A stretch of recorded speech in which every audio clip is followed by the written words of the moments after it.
트럼프는 아마 파월을 자르겠죠. 파월 의장이 금리를 대충 시장 예상 정도로만 내려서는 트럼프가 당선됐다는 가정하에 만족 못할 거고 대폭 내릴 겁니다. 그러면 미국 채금리가 어떻게 되냐? 여러분들은 잘 모르시겠지만 이미 한국은행의 기준금리 100bp 내린 거 아십니까? 예? 예?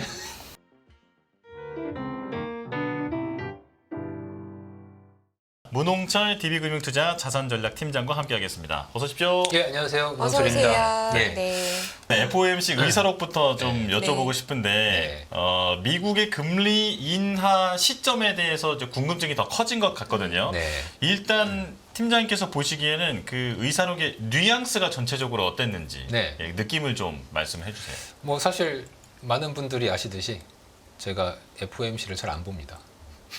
네, 그렇죠. 예. 그렇죠. 잘 안 여러 봅니다. 번 이 말씀하셨죠. 방송에서 여러 번 말씀하셨습니다. 사실 의사록보다 지난주 대선 토론회를 보고 아, 이거 당장 금리 내려야겠다.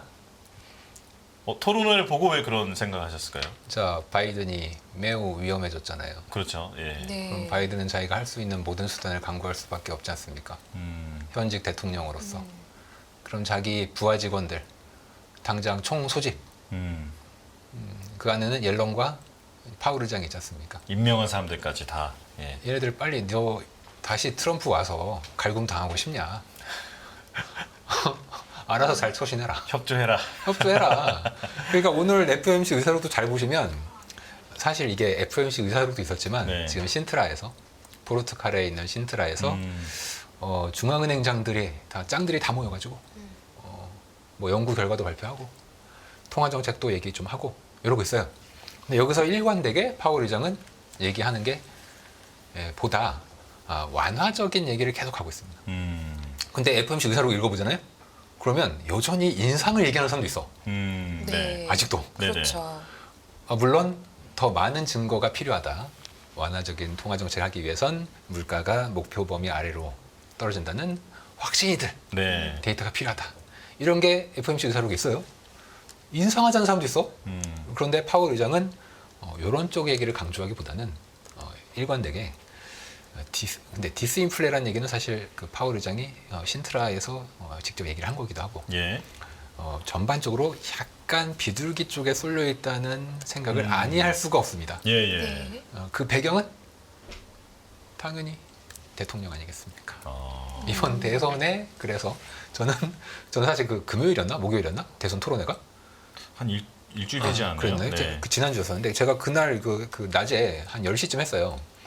대선 토론회를 이렇게 보고 있는데 잘 못 알아듣겠지만 느낌이 너무 확실해. 아. 정말 너무 노쇠하신 이 바이든 대통령과 나중에 또 뭐 감기가 걸렸다 이런 예. 뭐 자기가 시차 때문에 아, 예, 예. 그런 얘기도 여기저기 하시고요. 갔다가 힘들었다, 네. 잠을 못 잤다, 뭐 이런 얘기들도 있었는데 아니 저는 사실 솔직히 미국은 뭐 이런 얘기하면 안 되지, 마약이 뭐 비범죄자습니까? 아, 예. 받는 건 유통 말고.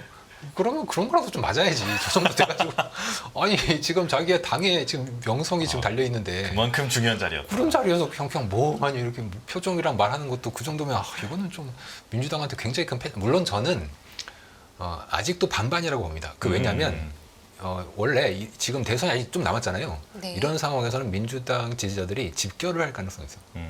왜냐하면 위기감이 생기면 집결하는. 우리나라도 그런 적 있었어. 혹시 아세요?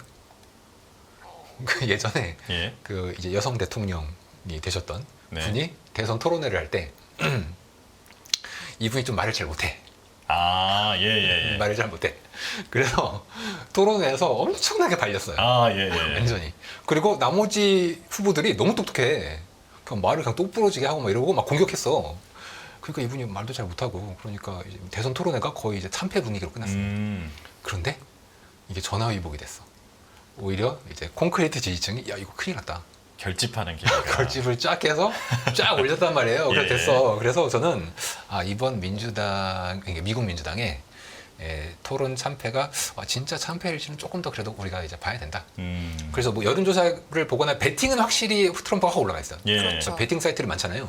그런 데는 트럼프가 이제 확 올라가는데 트럼프가 올라간 폭이 그렇게 크지 않아 의외로. 그럼 누가 올라가냐? 뉴섬 주지사나 뭐 지금 이 다음 혹시 이제 바이든이 안 나오면 그 여자분 있잖아요. 네. 카멜라인가? 해리스. 해리스. 네. 그분이 이제 올라가지 트럼프가 올라간 폭이 막 그렇게 크지는 않습니다. 그리고 아직도 뭐 다른 여론조사 결과에 따르면 원래 대선 이후에 이 정도의 어떤 차이는 늘 있었던 거다. 아주 뭐 특이한 현상은 아니다. 뭐 이런 쪽으로 나오고 있어서 저는 이제 이번 걸로 뭐 트럼프의 배팅이 굉장히 늘어나고 계신 것 같긴 해요. 뭐 국제시장도 그렇고. 네. 그런데 아직은 모른다. 오히려 전화위복이 될 수도 있다. 다만 확실한 건 금리 인하는 좀 빨리.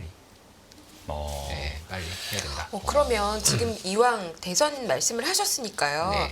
그 트럼프가 당선될 확률이 올라가면서 국채금리가 올랐다는 건데 많이 올랐죠. 왜 그런 건지 예. 그리고 대선 그러니까 이 민주당의 패닉과 이 치솟는 국채금리 어떻게 판단해야 될지요. 일단 저는 트럼프가 되든 바이든이 되든 일단 기본적으로 재정이에요, 재정. 별로 재정에 별 영향은 크지 않다라고 보는 입장입니다. 네. 입장이에요. 다만 그 트럼프가 예전 대통령 당선됐을 때가 2016년인데 그 2016년 11월 2일이었나? 8일이었나?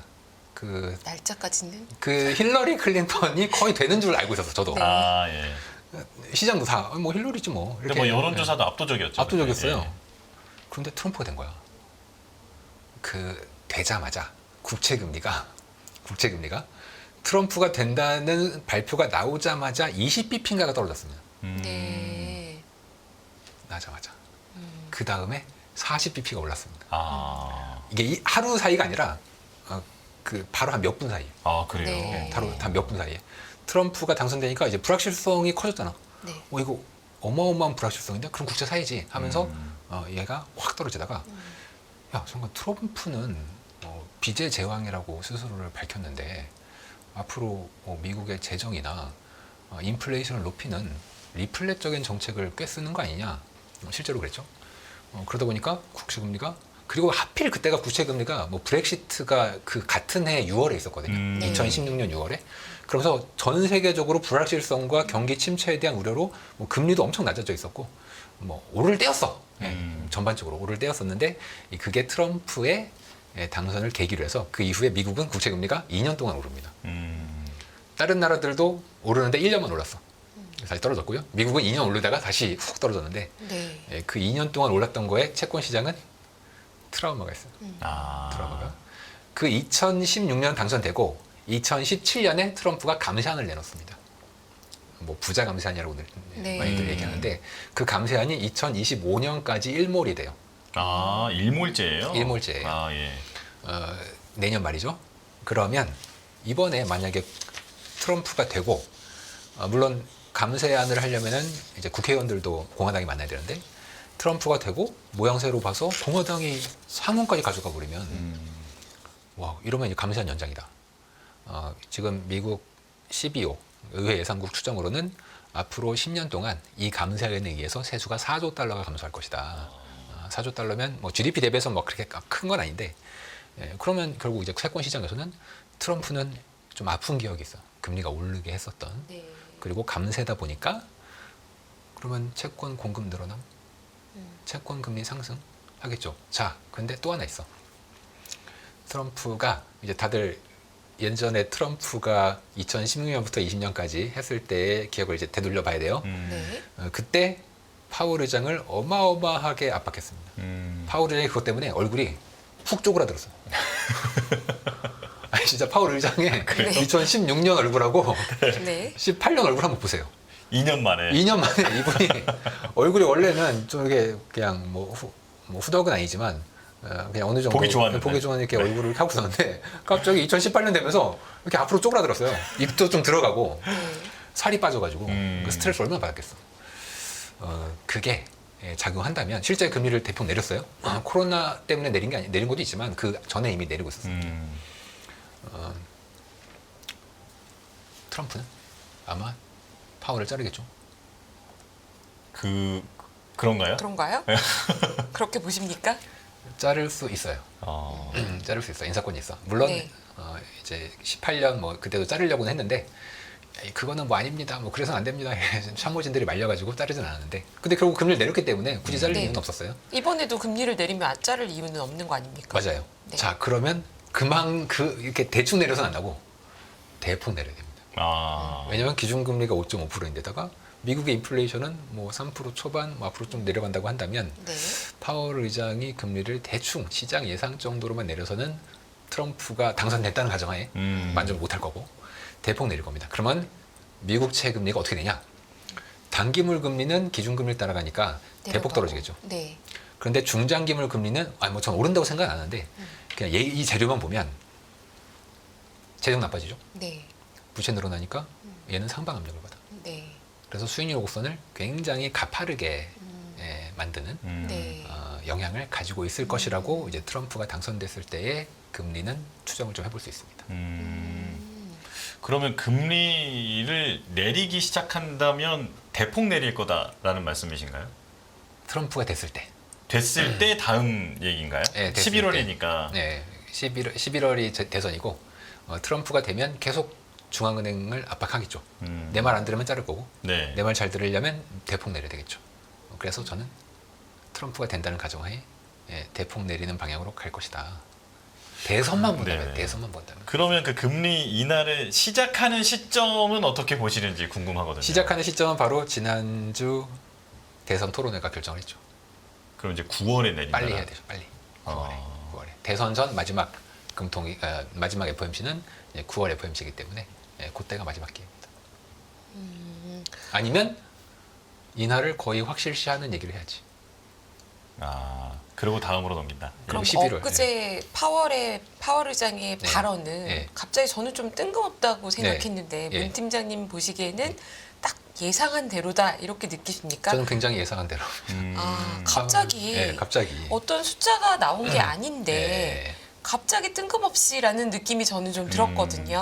뭐 숫자는 아까 그 저희 제작진 자료화면 네, 만들어 주셨었는데 네. 같이 보여주시면 좋을 것 같아요. 근데 예. 갑자기 인플레이션이 잡히는 것 같다라는 발언을 디스인플레이션. 맞아요. 예. 네. 저겁니다. 네, 예. 바로 저 화면인데요. 근데 저거는 사실 최근에 인플레이션이 좀 완화가 된 게 데이터로는 확인이 됐죠. 네, CPI 그렇죠. 쪽으로는 확인이 됐고 네. 다만 제가 아까 말씀드렸듯이 파월 의장은 빨리 바이든을 당선을 시켜야 돼. 그러면은 논리가 필요해. 논리는 하나밖에 없지. 인플레이션이 안정되고 있다. 그런데 저건 좀 제가 생각했던 것보다 좀 센 말이었어. 네. 디스인플레이션을 얘기하면 사람들이 머릿속에 뭐가 생각나냐면 디플레가 생각납니다. 예. 디스인플레는 잘 못 알아들어. 그렇죠. 근데 디플레는 알아듣거든요. 저 사실 찾아봤거든요. 네, 찾아보잖아요. 아니 저게 정말 디플레이션이 아니잖아요. 저거는. 아니죠. 예, 확실히 아니죠. 아니더라고요. 자, 그럼 미국인들이 디스인플레이션 알아들을까요? 죄송합니다. 디스인플레이션 알아들을까요? 다 디플레로 알아들어. 저거 오타 아니야? 이렇게 들어요. 네. 이건 파월 의장의 탁월한 커뮤니케이션이다. 자기는 디스인플레이션이라고 하고서 똑똑한 애들이 뭐라고 욕하는 건 막아놓고 네. 대중에게는 디플레의 어떤 아미시를 주는 거죠. 이거는 굉장히 좋은 커뮤니케이션 방식입니다. 금리도 내려도 논리가 되지. 사람들이 디플레이션에 대한 인식을 가질 거잖아요. 디스인플레가 아니라 네네. 디플레에 대한 마인드를 가지게 된단 말이에요. 왜냐하면 중앙은행이 저런 말을 했으니까. 그런 사람들은 야 앞으로 물가가 떨어진다더라. 그렇게 생각을 또 이제 할 거 아니에요. 네. 그러면 경제라는 건 심리이기 때문에 현실을 또 재생산할 수가 이제 있는 거죠. 그런 면에서 저는 상당히 의도된 단어 선택이었다. 그러면 네. 팀장님께서는 사실 지난번 방송에 나오셔서도 네. 이런 말씀을 하셨어요. 네. 금리 인하를 이미 했었어야 됐다. 네. 이런 말씀을 하셨었는데 네. 그러면 이제 9월에 금리 인하를 한다고 하더라도 네. 늦은 인하라고 보시는 건지요. 그리고 진짜 그게 늦은 금리 인하라면 네. 금리 인하했을 때 시장의 반응은 어떨까요? 이제 사실 지금 늦다- 9월 금리 인하를 늦은 금리 인하라고 보시는 의견은 소수 의견이실 것 같아요. 진작에 내렸어야 된다는 의견도 네. 극극 소수 의견. 네. 극극극. 그렇게 네. 주장하는 사람 저밖에 없습니다.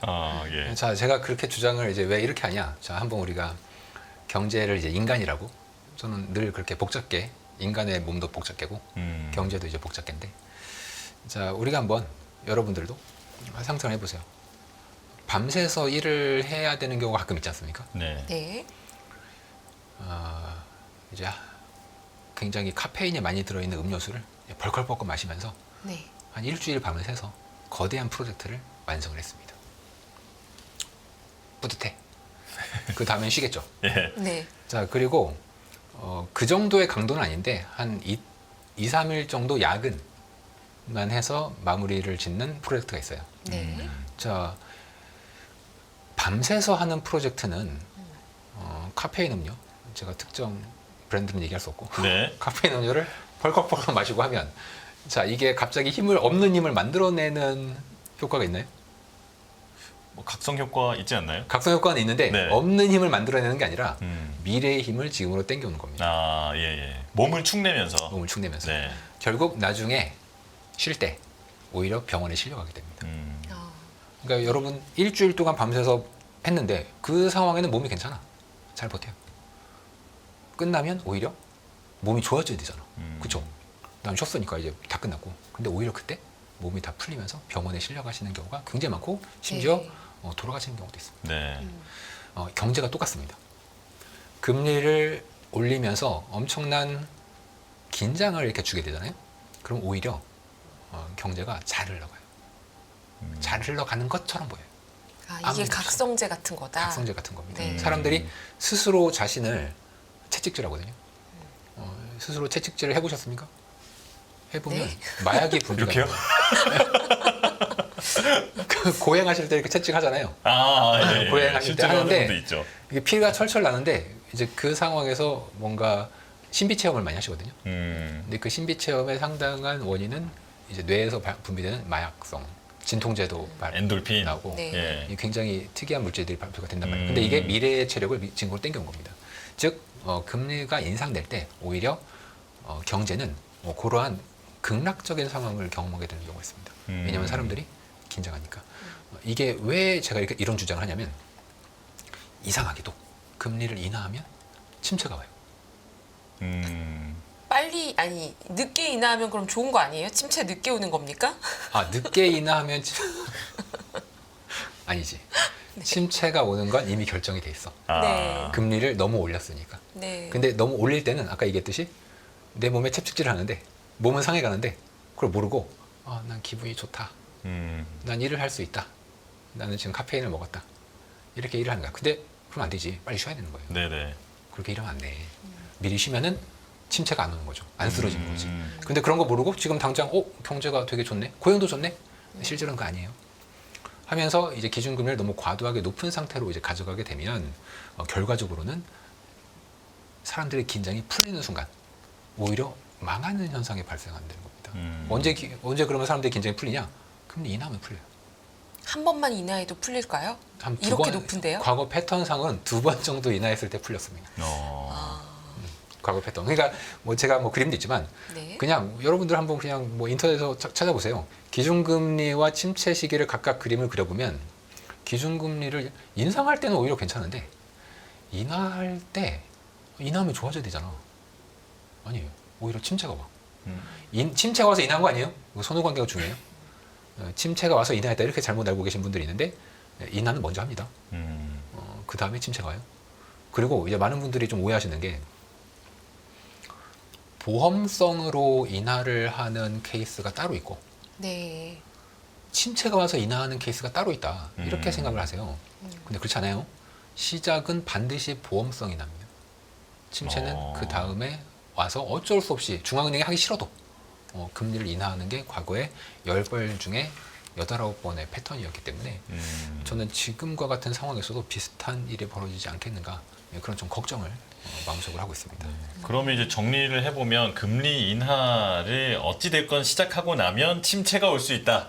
네, 이렇게 지금 그게 이제 과거의 통계다. 패턴상. 네, 패턴상 이렇게 말씀해 주셨는데 여기에서 그러면 우리 금리는 어떻게 될지에 대한 전망을 듣고 넘어가겠습니다. 예, 한국 같은 경우에는 지금 최근에 한국 시장은 미국이 트럼프 때문에 금리가 반등했지 않습니까? 근데 한국은 그렇게 막 반영을 잘 안 하고 네. 전체적으로 약간의 딥커플링을 보입니다. 그러니까 미국 금리가 변동성 높은 레벨에서 이제 왔다 갔다 하는데 한국 금리는 흐름은 비슷한데 계속 쭉쭉 떨어져요. 하단이 점점 낮아지면서 가고 있습니다. 저는 이제 근본적으로 한국은 미국 대비해서 저는 미국이 그렇다 좋다는 얘기 아니에요. 한국이 미국 대비해서 펀더멘털이 물가도 발표되는 게 되게 낮게 나오고 네. 수출은 좋다 그러죠. 저는 그렇게 안 좋아 보이는데 내수는 그렇게 제가 굳이 말 안 해도 되죠. 내수는. 네. 다들 내수에 네네. 대해서는 아니 어떻게 1분기 성장이 서프라이즈냐 지금 난 죽게 생겼는데 지금 그런 상황이지 않습니까? 그 펀더멘털을 반영했을 때 한국은 미국보다는 그래도 금리가 낮아지는 게 맞지 않나 그렇게 보이고 만약에 뭐 내년도에 어떠한 크레딧 이벤트나 침체를 가져올 만한 이벤트가 생길지는 모르겠지만 확률은 상당히 높지만 그렇게 되면 한국도 뭐 내가 아무리 잘못 없고 나는 튼튼해도 옆에서 고래 두 마리가 지금 싸워가지고 지들이 막 굴르고 난리 났는데 난 그냥 깔려서 죽는 거 아닙니까? 한국은 너무나도 작은 경제 규모이기 때문에 영향을 좀 같이 받을 패턴의 어떤 리스크는 이제 여전히 있지 않나 그렇게 저희는 봅니다. 그러면 그 금리 인하를 그동안 이제 팀장님이 나오셨을 때마다 미국보다 한국이 먼저 내릴 네. 수도 있다. 그리고 네. 그게 과거 네. 패턴 보면 네. 또 미국이랑 항상 같이 가는 건 아니다 이러셨잖아요. 전혀 이상하지 않다. 그러면 이번에도 먼저 내릴 수 있다라고 보시는 건가요? 더더욱 요즘 들어서는 그러한 전망들이 뭔가 종종 나오는 것 같아요. 뭐 네. 제가 맞았다 뭐 이런 얘기는 아니에요. 시청자분들 그렇게 또 보시는 분들 계세요. 아 역시 뭐 무동철이다 이런 아닌데 분들. 이제 원래 우리나라는 이제 한은이 나와서 얘기할 때 늘 조금 부수적으로 얘기를 하다 보니까 야 뭐 12월에나 한번 뭐 인하를 하거나 내년에나 하는 거 아니야? 이렇게 봤는데 이제 최근 들어서 뭐 정치권이나 이런 쪽에서 온갖 불협화음이 나오고 이제 한은은 뭐 지금 좀 곤혹스러운 상태인 것 같은데 저는 뭐 그게 이제 곤혹을 넘어서 빨리 인하를 하는 게 특이한 사항도 아니고 이제 환율의 제약 사항이 있죠. 환율의 변동성만 완화가 된다면 저는 뭐 충분히 그리고 펀더멘털을 보도 먼저 내리는 게 맞아. 지금 상황에서는 미국이야 뭐 쥐들이 지금 좋게 나온다고 하니까 펀더멘털을 봐서 늦게 내린다는 게 뭐 그렇다 하고 하겠는데 한국은 도저히 그럴 상황이 저는 아닌 것 같아서 그러면 네. 바로 이어서 이 질문을 드려야 될 것 같아요. 네. 한국은행 입장에서는 네. 체력이 약하니까 국가의 체력을 생각하면 내수 경기를 생각하면 금리 인하를 고려할 수도 있을 것이고 네. 그래서 이미 채권 시장에서는 금리 인하를 반영하고 있는 채권 금리를 보여주고 있는 것 같은데 맞죠. 한국의 경우에는요. 네. 그런데 문제가 있지 않습니까? 네. 환율에 문제가 있죠. 네. 지금 원달러 환율이 이제는 뭐 당국의 개입이 필요하다 아니면 네. 이미 네. 개입을 하고 있다 이런 네. 얘기가 나오면서 1380원, 90원 왔다 갔다 하고 있는데 네. 어떻게 보십니까? 지금 앞서 말씀하신 의견이라면 네, 네. 한국은행은 금리 인하를 해야 되고 네. 심지어 미국보다 먼저 해야 네. 될 가능성이 높고 그렇죠. 그랬을 때 환율은 앞으로도 상방 압력을 받을 것인가 이 질문입니다. 상방 압력은 받는데 네. 금리 때문은 아닙니다. 아 그럼 뭐 때문이죠? 두 가지 원인이 있습니다. 네. 내적 요인, 외적 요인. 네. 외적 요인은 잘 생각해 보시면 한국은 수출로 먹고 사는 나라죠. 수출로 먹고 살기 때문에 더더욱 환율이 중요하죠. 그런데 한국의 제조업 경쟁력은 최근 15년, 20년 동안 계속 약해져 왔습니다. 그 부분을 잡아먹은 곳이 이제 중국, 대만, 지금은 대만까지. 네. 그럼 이제 반도체까지 뺏기지 않겠습니까? 그러면 더더욱 환율이 중요하죠. 그렇죠. 그렇죠. 예. 더더욱. 왜냐면 품질이라도 좋아야지. 품질이 별로면 혹은 뭐 중국보다 싸게 못 만들면 환이라도 약하게 만들어야겠죠. 그러다 보니까 한국의 경제 구조상 환의 영향력이 더 커졌어요. 수출할 때. 그런데 경합하는 나라가 중국이랑 일본이지 않습니까? 그런데 이 두 나라가 통화가 약해지고 있어. 예. 특히 일본. 근데 요즘 위안화 잘 안 보시겠지만 위안화도 조금씩 약해져요. 야곱야곱. 그리고 저 대만, 저 대만은 반도체 때문에 되게 중요한데 대만은 사실상 고정환율제입니다. 이제 변동하긴 해요. 타이완 달러가 변동을 하는데 그 변동을 뭐에 맞춰서 하냐면 자기의 무역 상대 경쟁국의 통화 가치와 맞춰서 조절해요. 그러니까 사실상 환율을 고정으로 픽스시키는 나라입니다. 사실상. 네. 그 얘기는 뭐냐면 한국이 중국과 일본과의 엄청난 무역 경쟁을 해야 되는데 엔화와 위안이 약해지면 원화는 어쩔 수 없어요. 계속 같이 약해져야 돼요. 같이. 그런 면에서 이제 일본의 통화 정책이나 엔화의 흐름이 꽤 중요해질 수가 있는 거고요. 더불어서 중국도 경제가 좋아져야지 그래야 위안이 세질 거 아니에요. 근데 최근에 중국에 대해서 다소 부정적인 뉴스 플로가 많아지고 있지 않습니까? 특히 부동산과 소비가 중국에 살아나지 않는다.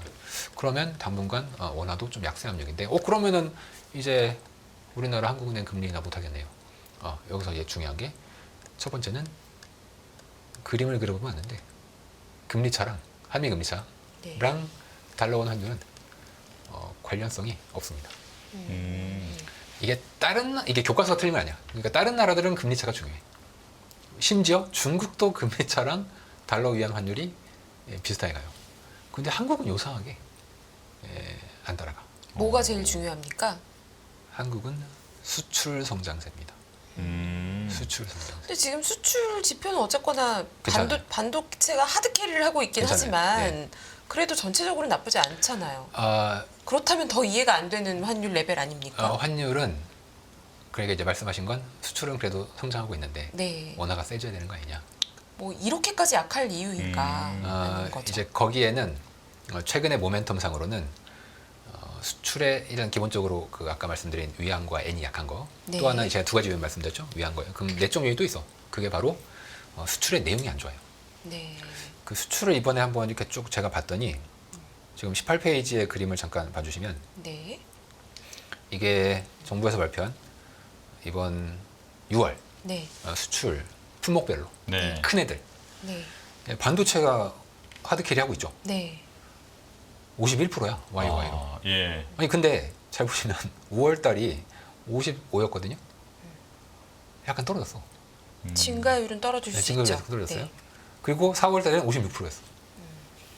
뭐 좋아요. 그래도 좋아. 네. 50%니까. 문제는 석유 제품, 화학, 자동차, 철강. 요 밑에 조선도 있는데 다들 오히려 둔화되고 있습니다. 그러니까 반도체를 제외한 모든 품목이 다 둔화되고 있어요. 좀 지나면 얘네들 마이너스 될 것 같아. YY로. 반도체는 하반기에 더 증가하지 않습니까? 그렇게 애널리스트들이 전망하고 있습니다. 네. 네. 저희 빼고. 그 외환 시장에서는 애널리스트들의 전망치는 틀렸다 이렇게 보고 있는 걸까요?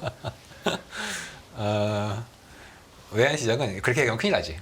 그렇게 얘기하면 큰일 나고 외환 시장에서는 야, 이 반도체가 혼자 끌어가는 게 맞냐? 골고루 가야지. 반도체 혼자 뭐 이거 대만도 아니고 한국 같은 큰 나라가 반도체 혼자 하드 캐리하는 게 과연 외환 시장 쪽에서 원화를 롱할 수 있는 재료가 될까? 이런 고민하는 겁니다. 근데 제가 외국인이어도 좀 불안해. 왜냐면 반도체 쪽은 뭐 엔비디아 포함해서 이런 얘기하면 안 되는데 조금 그 실적 전망치가 되게 높게 돼 있지 않습니까? 물론 이제 그 실적 높은 전망치를 달성하거나 비트하면 당연히 뭐 크게 환율은 뭐 오히려 떨어질 수 있어. 환율이 떨어질 수도. 근데 외국인이 보기에 이거는 좀 불안한 성장세라는 거죠. 그래서 저희 회사는 주식에 대해서는 하반기에 좀 다소 보수적으로 보자. 이번에 전망치를 좀 바꿨습니다. 저희가 5월, 6월을 거치면서 국내 주식에 대해서는 전망치 하향하신 거예요? 하향. 투자 의견을 하향하셨습니다. 아니 그게 아니고 아니에요? 기대치를 좀 낮추자. 예. 네. 미국은 뭐 그렇게 괜찮게 보고 있습니다만 역시 뭐 미국도 한국도 좀 기대치를 낮출 필요성이 있고 이제 우리 한국 얘기하고 있으니까 예. 이런 상황이면은 당분간 달러원 환율은 위쪽인데 다만 통화 정책 면에 있어서 위쪽으로 가면은 그래도 기자들이 이제 하도 난리를 치지 않겠습니까? 네. 이럴 때 금리 인하면 안 된다. 그런데 사실 예전에 이제 한은 총재도 얘기를 하셨는데 환율이 올라가는 게 꼭 나쁘냐? 옛날에 나빴어. 네. 왜냐면 기업들은 좋죠. 기업은 뭐 환율 올라가면 무조건 좋아.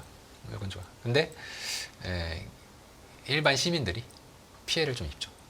물가가 오르니까. 높은 그렇죠. 높은 환율 예. 때문에. 그래서 원래 모든 나라가 해당국의 통화 가치의 약세는 시민의 부를 수출 기업으로 옮기는 효과가 있습니다. 혹은 내수의 부를 수출로 높이는 효과가 있어요. 그래서 일본에서도 이것 때문에 불만이 많거든요. 근데 지금 보면 또 그렇지도 않아. 왜냐하면 많은 분들이 자기의 부를 해외 자산으로 가지고 있지 않습니까? 모든 사람이 국민연금을 가지고 있고 국민연금의 상당수가 해외 포트폴리오고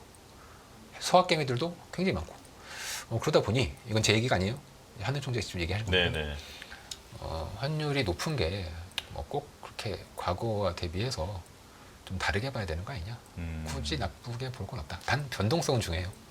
변동성. 네네. 변동성 면에서는 분명히 급하게 움직이면 아마 정부가 개입을 할 가능성이 있고 우리나라는 지금 상당한 총알들이 있어요. 달러 총알 있기 때문에 저는 변동성 면에서는 충분히 개입으로 조절할 수 있지 않겠나. 그렇게 좀 보고 있고 저는 개인적으로 사실 엔화가 좀 균형 대비 좀 약하다고 보는 편이에요. 이 엔화 질문을 드리려고 하는데.